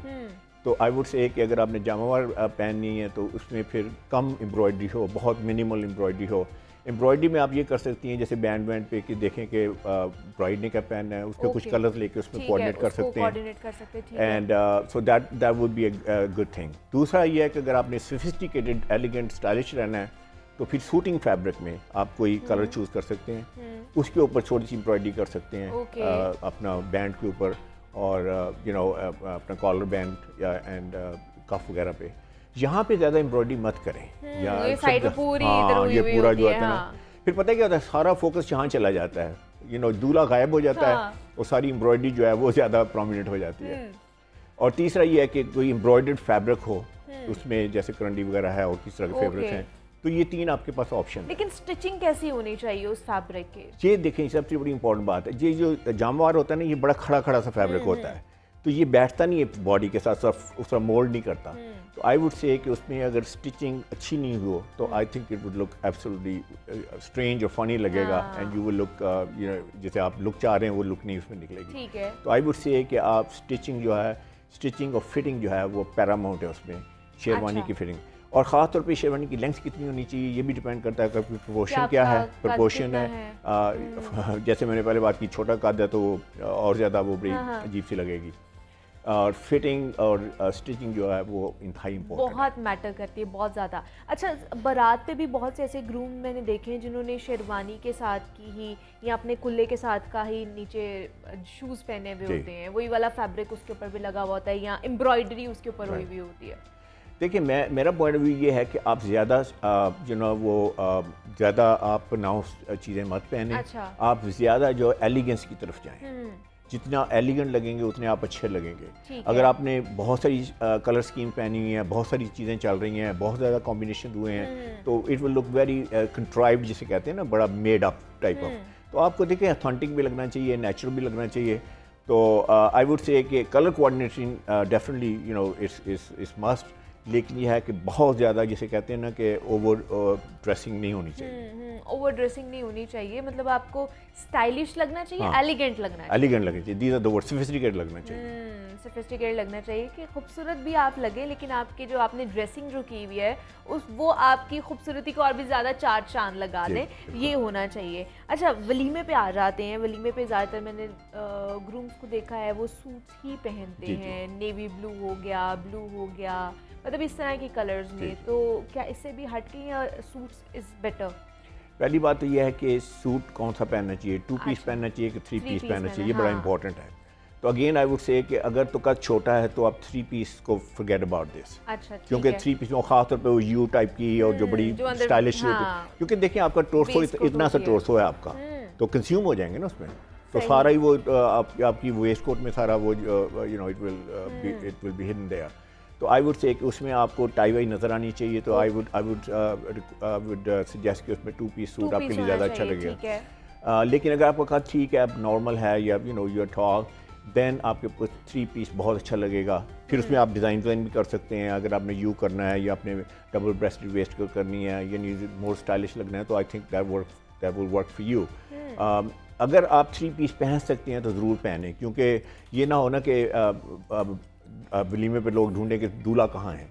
तो अगर आप 3 पीस पहनेंगे थोड़ा सा ज़्यादा मुनफरिद हो जाता है। लेकिन कलर कॉम्बिनेशन करते हैं बहुत से, दूल्हे के दुल्हन की ड्रेस के साथ मैचिंग करके भी वो ले लेते हैं कलर। अच्छा, कलर का इस तरह है कॉम्बिनेशन, जो दुल्हन के साथ कॉम्बिनेशन करना है। देखिए ये सारा it's all about photography. Okay. मैं हमेशा कहता हूँ कि देखें फोटोग्राफी अच्छी आनी चाहिए, इसलिए भी कल आपके बच्चे होंगे तो बच्चे कहेंगे यार dad you looked awful, you know. और अगर उसको थोड़ा एक्सटेंड किया जाए तो आपके पोते भी एक दिन होंगे तो तस्वीरें देखेंगे कि यार आप क्या लग रहे थे, तो बड़ा क्लाउनिश लग रहे थे। तो इसमें कलर कॉम्बिनेशन जो है जो आपने लेना है, कलर्स जो दुल्हन के कलर्स हैं उनको ऐसे लेना है कि उसमें से कोई एक्सेंट कलर्स लेके आप टाई और पॉकेट्स के साथ उसको मैच कर सकते हैं। अब देखें अगर उसने रेड सूट पहनना है, रेड जोड़ा पहनना है, तो आपने कोई रेड सूट तो नहीं पहन लेना ना, या रेड शर्ट तो नहीं पहन लेनी। तो मैं हमेशा ये करता हूँ कि उसमें से एक्सेंट कलर लेके टाई और पॉकेट स्क्वायर में, और कई लोग हैं टाई और पॉकेट स्क्वायर को मैच कर देते हैं पूरा फुल, वो भी बड़ा हॉकी लगता है, बड़ा चीप सा लगता है। तो आई वुड से कि आपने कलर कॉम्बिनेशन में चंद एक्सेंट कलर लेके कॉम्बिनेशन बनाएं, उससे जो है फोटोग्राफी बड़ी अच्छी है। और 4 कलर्स हैं जो बड़े इंपॉर्टेंट हैं, जो आप बात कर रही थी। पहला ब्लैक, अगर आप ब्लैक सूट पहनते हैं, black is always you know, जैसे टक्सीडो का भी ब्लैक कलर है और वेडिंग का समझा जाता है पूरी दुनिया में। तो उसका फ़ायदा ये है कि एक तो ये है कि आप स्लिमर लगेंगे, टॉलर लगेंगे ब्लैक में, और दूसरी बात ये है कि एलिगेंट भी लगेंगे, और तीसरी बात ये है कि इसके साथ ब्राइड ने कोई भी कलर पहना हो तो वो सूट करेगा। क्योंकि इमेजिन करें ब्लैक पहना है दूल्हे ने, उसने पिंक पहना है या उसने कोई भी पहना है, कोई भी कलर पहना है, पेस्टल कलर्स में गए हैं, तो वो अच्छा ही लगेगा। तो इसलिए आज खास करके हमने जनाब सिर्फ हामिद सही साहब से बात की कि ग्रूम को किस तरह का लगना चाहिए, किस तरह की ड्रेसिंग करनी चाहिए। हामिद साहब बहुत शुक्रिया आपके वक्त का कि आप यहाँ पर आए, और international image and wardrobe consultant है। तो जनाब आज जितने भी ग्रूम्स हमें देख रहे थे उनको टिप्स मिल चुकी हैं किस तरह उन्होंने खूबसूरत और अच्छा लगना है अपनी वेडिंग पर। मुझे अब आपने इजाज़त देनी है, अपना बहुत सारा ख्याल रखिएगा, कल आपसे मुलाकात होगी, अल्लाह हाफ़िज़।